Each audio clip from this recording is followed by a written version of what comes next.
Tensions escalating even higher in North Korea as the rogue nation fires off a third missile in 3 weeks. Conflict in North Korea would be probably the worst kind of fighting in most people's lifetime. It would be a catastrophic war. The president is vowing to deal with those who are putting our national security at risk by leaking classified information.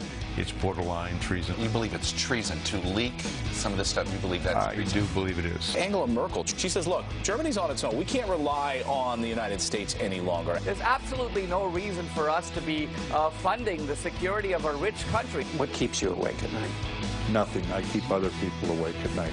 Terrifying crash here at the Indianapolis Motor Speedway. Oh my goodness, what a huge crash! Can you believe that driver walked away unharmed? That is a miracle in itself. Memorial Day for me is a time of reflection where we can honor all those who have paid the ultimate sacrifice.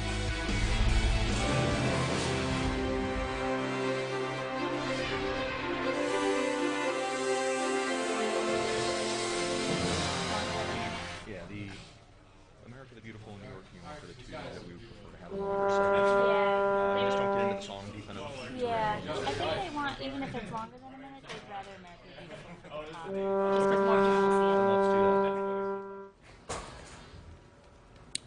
We're attempting to get some sound there. The Marine Drum and Bugle Corps performing America the Beautiful. We'll bring that to you. We just like to keep you on edge in the morning. Right. Just want to make sure you're awake. Keep our whole team on edge on this Memorial Give Day. you a little test. And you know, when you go to your local Memorial Day service, I'm sure not everything will be perfect. Yeah. Something will That's go live off. TV but for you. It's all with the right intentions of love of country. But we're and so those who happy to have be given with so you all much. this morning, and we hope you're waking up to a beautiful day. And you've been sending in your viewer pictures this morning.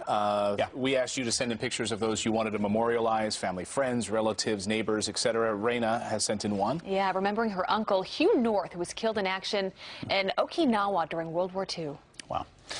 Deborah sends us this photo of her brother, Major Lewis Smith, who was shot down in Laos during a battle on May 30th, 1968.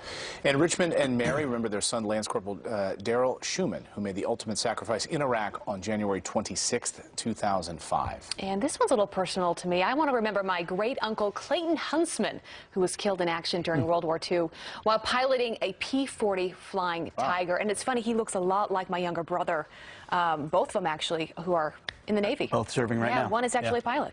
So keep sending these photos in, friends at foxnews.com.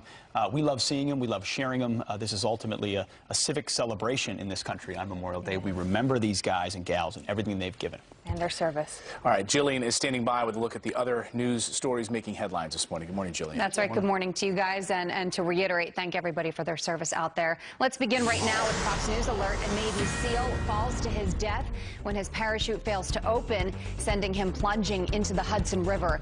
Thousands of people watching in horror at a Fleet Week event just outside New York City. His empty parachute landing in a parking lot. Witnesses say the SEAL, diving with the elite Leapfrog group, detached from the chute before crashing into the water. The cause of the malfunction is under investigation. Also breaking right now, erratic North Korean dictator Kim Jong-un's taste for war intensifying overnight. The rogue nation firing off another missile, landing in the waters off Japan's mainland, in the country's exclusive economic zone. The Trump administration ordering a third aircraft carrier strike force and one of the world's largest warships to the western Pacific region. Did you see this? A terrifying crash on the Indianapolis Motor Speedway. Caution, turn 2. Trouble, oh my goodness, what a huge crash. Oh my goodness, it's very hard to watch. Jay Howard smashing into Scott Dixon during the Indy 500. Take a look at this video. Dixon's car going airborne into the wall. Thankfully, both drivers walking away unharmed. And that race giving us one for the history books. Takuma Sato becoming the first Asian-born driver to win. You can see the celebration right there, so big congrats, and once again, just happy everyone is safe. Not everyone destined to be a winner, though. Baseball star Bryce Harper has no problem telling that to a little group of kids. As much as they might tell you, oh, it's okay, you guys lost it. No, Johnny. Like, no participation trophies, okay? First place only, all right? The Nationals MVP speaking his mind to a group of kids in Washington, D.C., some of them even clapping for the 24-year-old pro's advice. I can tell you from my years Being in sports, that's always a hot button topic. Everyone is either on one side or the other of that one. I love it. Yep. Very true. Thank you, Jillian. Yep. All right, Ed Henry's joining us this morning. Nice to see you on the couch. Good morning. You do. You get a participation trophy. Hey, the White House is vowing to crack down the president after 9 days in the Middle East and Europe backing in the United States. We're hearing reports that the White House is going to crack down on these intelligence leaks that are coming out of where we don't know. And they should. And he was furious, of course, at these leaks about the Manchester bombing that came out. We saw bomb materials published on newspaper front covers as a result of it. Here was what Homeland Security Secretary John Kelly had to say about it. He called it treasonous. If it came from the United States, it's totally unacceptable. And I don't know why people do these kind of things, but it's borderline, if not over the line of treason. You believe it's treason to leak some of this stuff? You believe that's treason? I do believe it is. I believe when you leak the kind of information that seems to be routinely leaked, the high level of classification. What do you make of this? Where is this coming from, and how should they handle it? Well, I mean, you know, there have been allegations that it might be coming from the intelligence community, could be coming from the FBI, just in general, big picture here, because it wasn't just this leak about the Manchester bombing. It has been leaked transcripts of phone calls between President Trump and world leaders, the kind of stuff that normally does not leak out. Details of, you know, potentially criminal investigations within the FBI that are not supposed to be leaked out. And you have to wonder, in the Manchester situation, whether this was not just, you know, potentially blowing the investigation, but you also have a situation where people inside the intelligence community who had this information knew that President Trump was on the world stage when the leak came out, the information, and was about to meet with Prime Minister May of the UK. And this was quite embarrassing. The president had to put out a statement. She's mad. She's saying we may have to change our intelligence sharing with the U.S. Bigger picture than about President Trump, though, think about this. The bomber in Manchester was killed. He was basically, we believe, a mule. He went there with these bombs, killed these people, terrible tragedy. But we believe, our intelligence community believes, that there were more people involved, that there's a bomb maker still at large that gave him that material. And so now you leak out this information, it may make it harder for us to catch the actual killers here who mastermind this. How awful is that? So, but who's leaking this, right? It's the leakers, but then it's the press. It's people that decide that they're given this information from an unnamed source, many times just one source. You remember the days when that would never have flown. That would not have passed. So and we have to make a distinction. Now, you know, the president talks about fake news and leaks involving anonymous sources that are just, you know, parlor games, who's up, who's down, is there going to be a shakeup? That's one thing. What you're pointing to is something much more serious and what Secretary Kelly rightly called treason, and which is reporters have to make decisions about information that is actually classified, that could compromise intelligence operations, that could lead to people being killed. But that is a much bigger deal. Newt Gingrich said the same thing, right? I just want to play this because he said it's actually the press cannot be trusted. They're apt to hurt the president and this country. Here's what he said. If I said to you, oh, there's a lion eating a zebra, you wouldn't go, oh my gosh, I thought they'd become friends. How could that lion be eating his friend? You go, yeah, they're a lion. They eat zebras, okay? The left-wing media hates Donald Trump. The left-wing media wants to destroy Donald Trump. This is why they should cancel the daily briefings. So cancel the daily briefings altogether? I was trying to keep up lions, giraffes, tigers. I wasn't sure where he was going with that.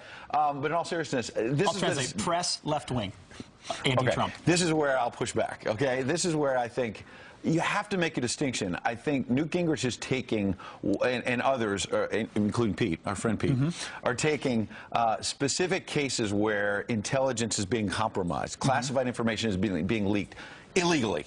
Okay, and then saying, let's cancel the daily briefing because all reporters are bad. That's what Newt Gingrich is taking both. I mean, what I think part of what you're saying. They're not able to get a hold of the narrative sometimes because the daily briefing is a daily assault on Sean Spicer, trying to get him to trip up. Why submit yourself to a left-wing press corps that wants to bring you down every single day? Well, two different issues. No. That has nothing to do with classified information being leaked, the law being broken. They're both bad. And because of people breaking the law, you can't then say all reporters are bad, all reporters are liberal, let's just lock them out. They're saying both. They're saying you got to stop the leaks, but we also shouldn't submit ourselves to a daily barrage of left-wing talking points. So that's a separate decision, and the administration can make that. We've talked about it on this couch before. I think it would be a mistake for the White House to do that. Yeah, are there reporters in that briefing room who are out to get the president? Sure. But are there reporters that aren't? Yes.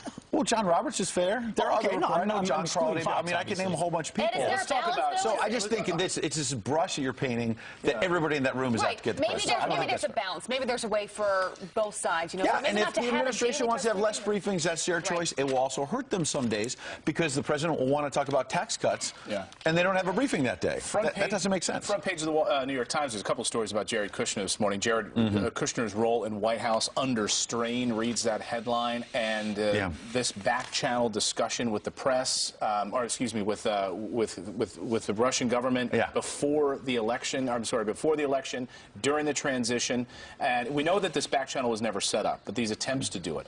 Some on the right are saying, look, there's no difference at all here between what President Obama did in the Iranian deal and Secretary Kerry in those back-channel communications. Because they were Is using that a fair comparison? It can be because they were using a back channel because we didn't have direct talks with Iran for what the administration thought was a greater good. Let's have a back channel of negotiations so that we can move the process forward. In this case, the Trump administration could make the case, and we haven't heard everything they're going to say because this is just breaking, that opening a line of communication, back channel or whatever with the Russians could help in Syria, for example. And that is good for the greater good. Before the election? Well, is that a fair comparison? Well, here's another comparison. What about the election of 2012? Abby was talking about this earlier, where Barack Obama is the sitting president. He's talking to President Medvedev about Prime Minister Putin and saying, hang on a second here. If I get elected, I'll have more flexibility. Tell Vlad, you know, we're going to do this. What, was that back channel, front channel? I don't know, but he was trying to cut a deal there. So how do they get on top of this narrative? What's different? How do they get on top of this narrative, Well, he was the president. I guess that's what's different, right? Is that he was president at the time. Right, So and there's a question about 18 months before but there the were election. back channels in There've always President been back Obama channels. and other presidents Sure. during that period of time, that transition period, after they won, before they were sworn into I think office. what Clayton is pointing out, though, that is correct, is that at the time of this talk by Jared Kushner in November, December timeframe, President-elect Trump was not yet president. So another factor here is, were those conversations with the Russians undermining of the Obama administration and the United States government that was in place then? That's different than 2012. Quick logistical question. These leaks, how are they happening? In-person meetings, phone calls, text, emails? How do reporters get this stuff? People are using all kinds of different apps and things, Confide. You hear all these conversations where it'll disappear so they can give information. So there's no trace? There's no trace, number one. Number two, because it's encrypted. And number two, they are also maybe using go-betweens. You hear a lot of conversations about this in Washington where you could then submit to a lie detector test and say, I did not leak that information to this person, because maybe you handed it off to a third party. I think we all need to be asking ourselves right now, what is true journalism today? What do we accept as a source? It's Ed Henry. Right. The future. I'm filling in for Bill at 9, so we'll talk about this a lot more. The next 2 hours, we cannot wait for that. Thank you, Ed. Thanks, Ed. Great to see you. All right, President Trump sending the world a strong message to fight terror, but what is the mainstream media worried about? A climate change deal? Lieutenant Colonel Oliver North here with the real priorities and the danger of ignoring them. That's next. But first, the U.S. Marine Drum and Bugle Corps performing Noble Men.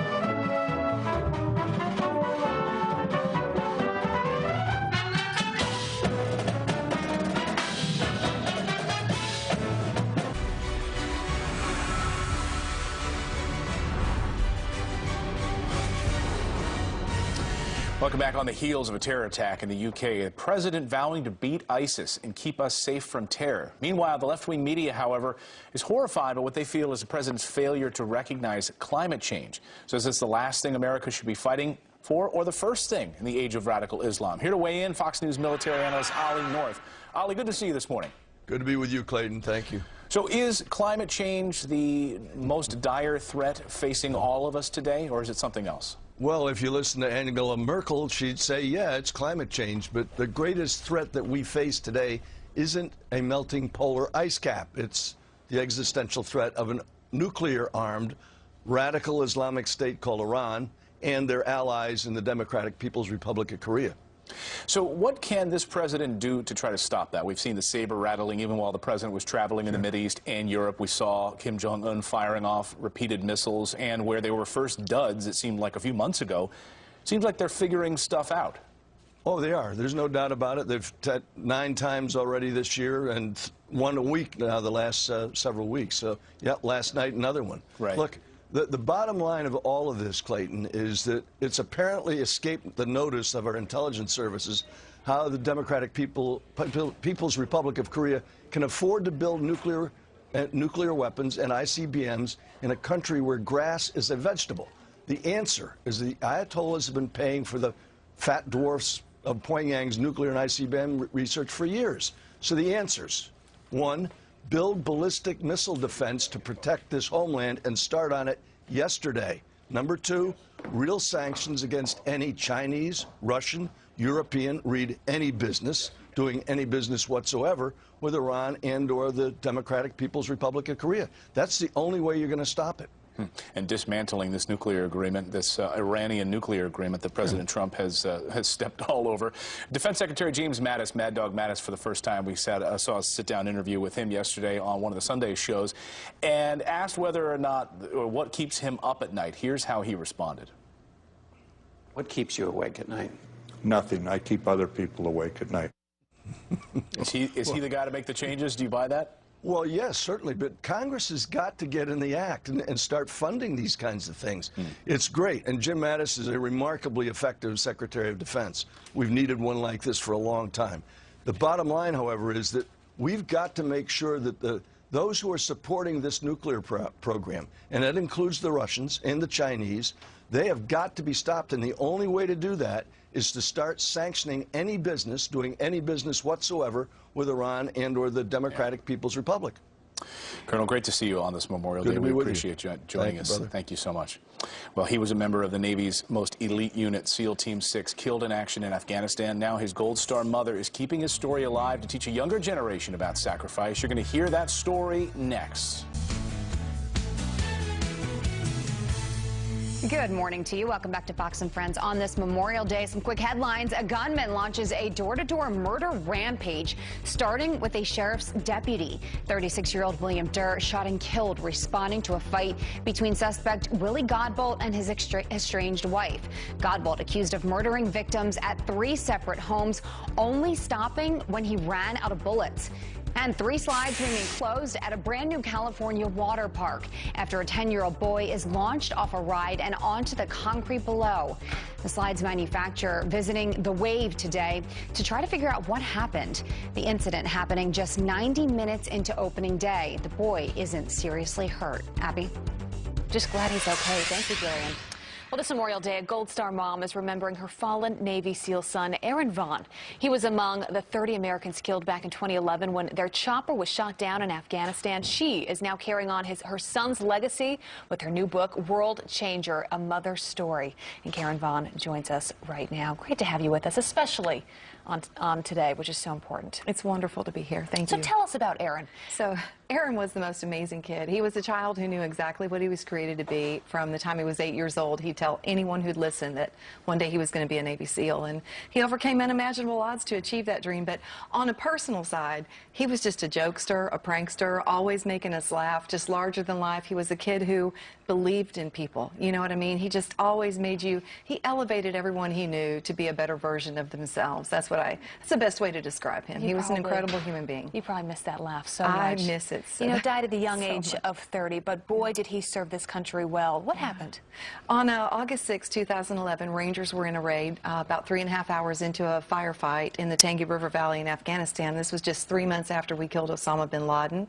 So the whole valley was heightened. There was a heightened state of warfare going on there, and they were coming in to assist the Rangers in that raid, 17 U.S. Navy SEALs and 5 SEAL support, and then several other crew members and other special forces. And their chopper was shot down just before they touched down and killed all 30 Americans on board. Largest loss of life in the history of naval special warfare, and still to date, the largest single loss of life in this war. Unbelievable. Karen, as you mentioned, he knew how dangerous that mission was. Right. He knew what he was doing, and he was proud to do it for this country. country. And that is what your book is all about, World Changer. I Right. mean, your son had this motivation in him, as you said, at a very young age. But not everyone does, and not every parent knows how to instill that motivation to make their kids strong. Exactly. When I started putting this book together, I had talked to a couple groups of moms around my area, and I realized that the principles that we implemented in our home weren't things that they were familiar with. Some of the key principles that we felt were so valuable, just instilling a real solid sense of discipline and patriotism and love of something greater than yourself.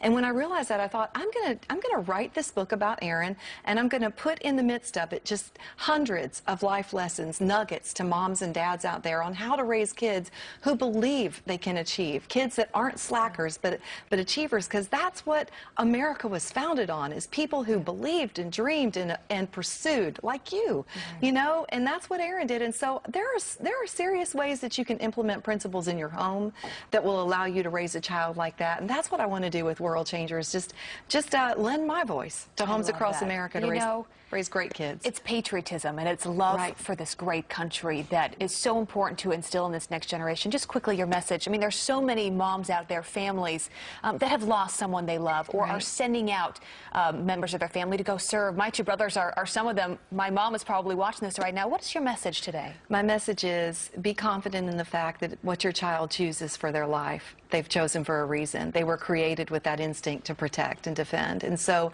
I hear a lot of moms say, I'm terrified to let my child serve. And, you know, if not them, who, right? And if not now, certainly when. So don't be terrified. Trust God that this is the path and the course for your child, and believe in their dream, because that's the best way you can be a support system to them. Well, Aaron would be so proud of you for spreading that message. Go get this book, World Changer. You can see right here. We can put the graphic up so you can make sure you know where to find it. But it's one that you must read, especially on a day like today. Aaron, thanks for your service. And thanks for being here today. All right, well, what better way to symbolize this most important American holiday? Challenger, the American bald eagle, is here. It's been in our green room all morning long, letting freedom ring this Memorial Day next. It is a beautiful bird. And if you're wondering where Steve is this morning, well, he's hanging out on a golf course in Oklahoma for the absolute best reason, and he's got a very special guest with him. Steve, good morning. Yes, I do, Abby. Welcome to Owasso, Oklahoma. That is Larry the Cable Guy. He has been to all of the Patriot Cups for Folds of Honor, and he's going to do something unique. Remember Major Dan was with us on Thursday talking about how Budweiser has renamed their beer America? Larry is about to tee off from, he just emptied it, by the way. Larry, go ahead. No, I didn't. No, you can't drink on TV.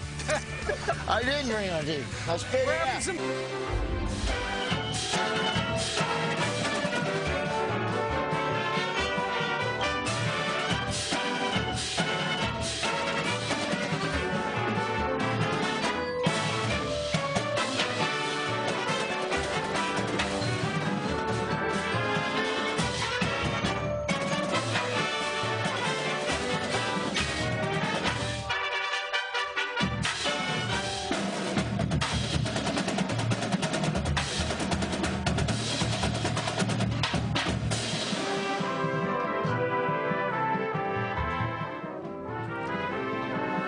That is the U.S. Marine Drum and Bugle Corps performing America We.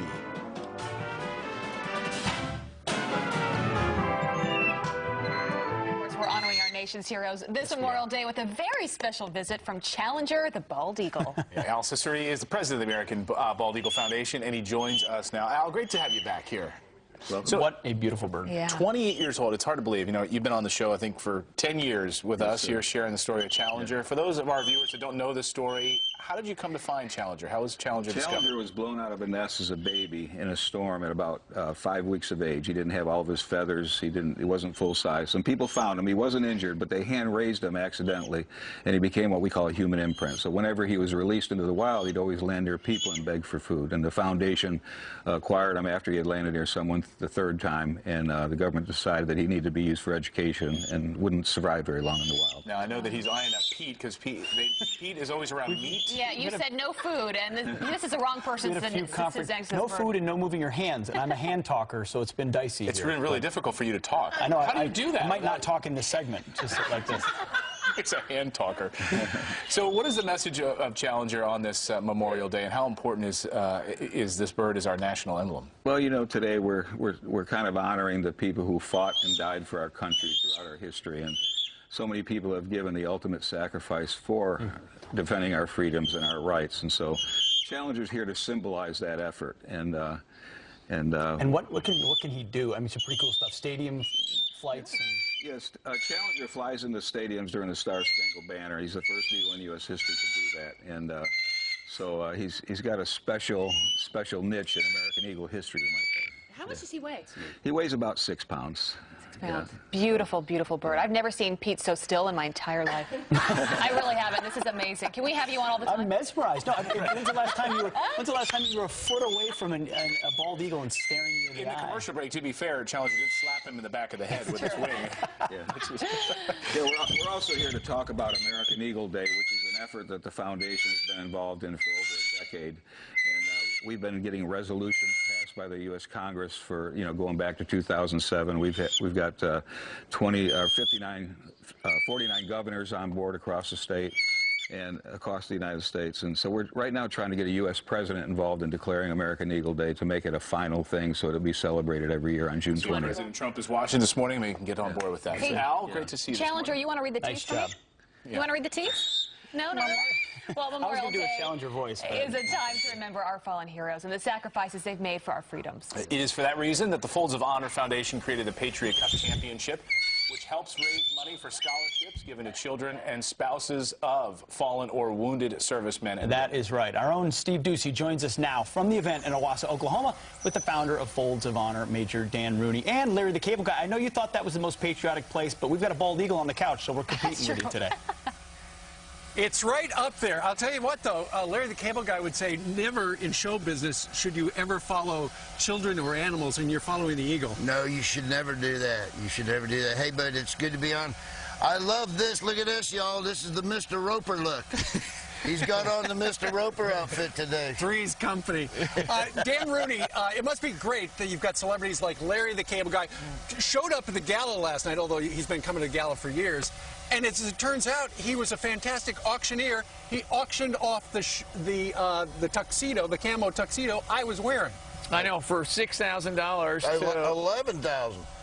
To Brent Burns, who's going to be the MVP of the NHL. Yeah. And what people don't know is I bought it 3 years ago on eBay, so we can't get another one. Oh, boy. Let's just hope he's not watching. Have your wife get a sewing machine and make one just like it. Larry, what is it about Folds of Honor that makes you want to be here for this event year after year? Well, it's an unbelievable cause. I mean, to send kids, the fallen soldiers, to college, and I mean, it's just, you got up and you heard the stories last night of people, and the one girl got up and talked about how Folds of Honor changed her life. I mean, it's just amazing, and it's just such a cool event. I mean, this is one of those events that you want to be a part of so bad to help out.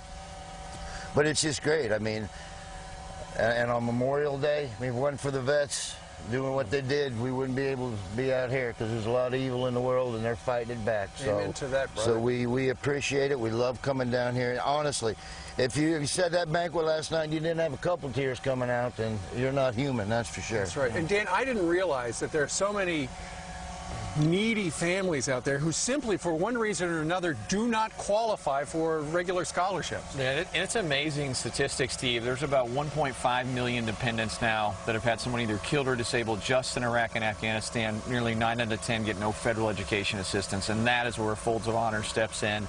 Over 13,000 scholarships awarded since our inception 10 years ago.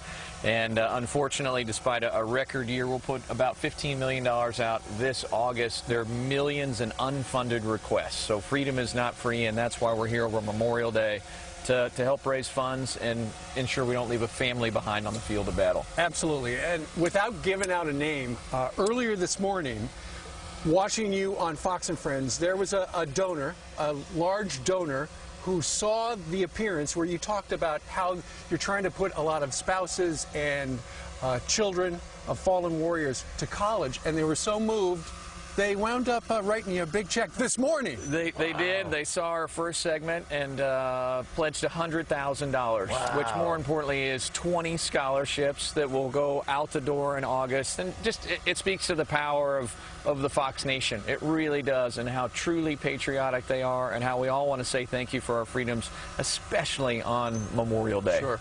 And Larry, one of the things about Folds of Honor is I think it's about 86% of every dollar you pledge winds up going directly to the family. And that's the cool thing about the charity, the foundation. You know, you get some of these charities and they get 400 employees and they give themselves 7% goes to the charity. But that's the cool thing. You know, when you give your money, it's definitely going to a kid. Absolutely. Okay, we're going to do something right now. You know, Budweiser has now called their beer America. It's in camo green. Now, Larry, go on over. We're gonna. Oh, your beer fell down. Oh, doggone Hey, it. let me just tell the crew in the studio. You do know the only reason people are tuning in is because of Abby Huntsman, not because of you two guys. It is Memorial Day, and one of the featured speakers last night was Medal of Honor recipient Leroy Petrie, right there. Leroy, it's great to have you. All right, and he's going to take part. We're going to have a ceremonial first tee off. All right, guys, go ahead. And I love it, Steve, as we take our places. Budweiser's donating $1 million this Memorial Day weekend to fund scholarships at Folds of Honor. All right. And formation takeoff for the team. This isn't very easy, by the way. In honor of God and country, Steve, are you going to call it off? Sure. All right, everybody, in 3, 2, 1. Did anybody's beer still stand? Nope. They're all down. Mine went the furthest. Wait a minute. Leroy, your ball's right there and his beer is gone. It's a holiday weekend. That's a smart move. All right, Leroy, thank you very much. Well done, There you go. And Larry the Cable Guy. Hey, folks, if you would like to help, and I know millions of you are watching on this Memorial Day, foldsofhonor.org. What a great way to spend Memorial Day 2017. We're going to actually have the kickoff in 90 minutes. Major Dan, thank you very much. Yeah, God bless America, especially all those families and those service members who have paid the ultimate sacrifice for our freedoms. May we never forget. And that's why we're here today in Owasso, Oklahoma, the most patriotic place in America. All right, there you go. Clayton Awesome. and Pete and Abby, back to you. And you got to get these back to the man. Great swing. Well done. Thank you, guys. He looks pretty good. He said he was a rookie, but he looks good. I think he's tricking us. Off a beer can. All right, coming up here on the show, Democrats suffered major losses in the last election. So what's their solution for the next campaign? Recruiting veterans to run for office. So will that help? We're going to ask a retired Navy SEAL turned lawmaker. That's next.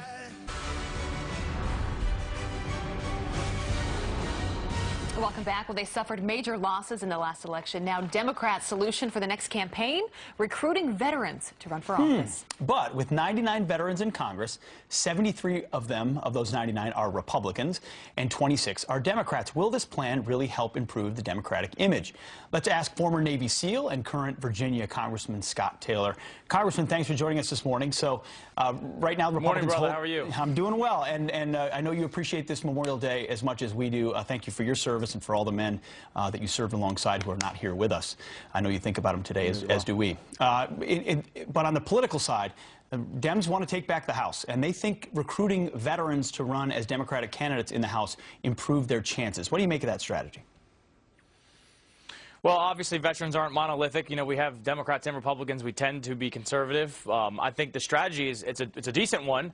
I hope that Rep. Moulton is out there recruiting primary candidates as well for Democrats. You know, obviously, as you very well know, Pete, that people are veterans. They tend to want to get things done. They don't really care where you come from, who you love, what color you are. It doesn't matter. If there's something that needs to get done, they get it done. So I'd love to see more veterans in general in Congress. I don't think the strategy is necessarily a bad one. I think it's a good one. But I hope he's also recruiting for primaries. And I'm recruiting veterans as well, too. So call me. Call me if you're a veteran. Well, and you want that reason to be genuine first and foremost, right? Because, of course, we don't want our military to be necessarily one side or the other, but you want all of the reasons to be very genuine. Why is it that our military has been more attracted, for the most part, to the Republican Party? You know, I would probably strong defense, of course. They tend to be fiscally conservative. They tend to be independent thinkers, of course. I think, I serve my district, have the honor and the huge responsibility of serving the congressional district with the most veterans in active duty of anyone in the nation. And they tend to be independent-minded, but they certainly lean to the right. And they're not overly partisan. They don't like to bicker back and forth about dumb stuff, dumb partisan stuff. They like to get things done, and that's why I'm here. History repeats itself, Scott. The Democrats tried the same thing in 2006. They were called the Fighting Dems. They recruited veterans to run for office. But is not the Democratic platform so far left? Are a lot of veterans going to feel like they're a little bit out of touch? I would definitely say in general that you have a good point there, that that the Democrat Party has moved to the left, and I would certainly venture to say that probably the vast majority of folks who are in the military do not agree with that platform. Yeah, well, we need more people like you in office. As you said, it's not about the bickering and the politics, it's about getting things done, and that's what this country needs. Scott Taylor, thanks a lot for your service and for joining us this morning. Appreciate it. Thanks for having me, guys. Happy Memorial Day to everyone. Likewise. Thank you. All right, they are the greatest generation, and one teenager is on a mission to make sure their stories, the stories of World War II veterans, that they never fade away. Now he's traveling the country to document their experiences. This is an interview you are not going to want to miss.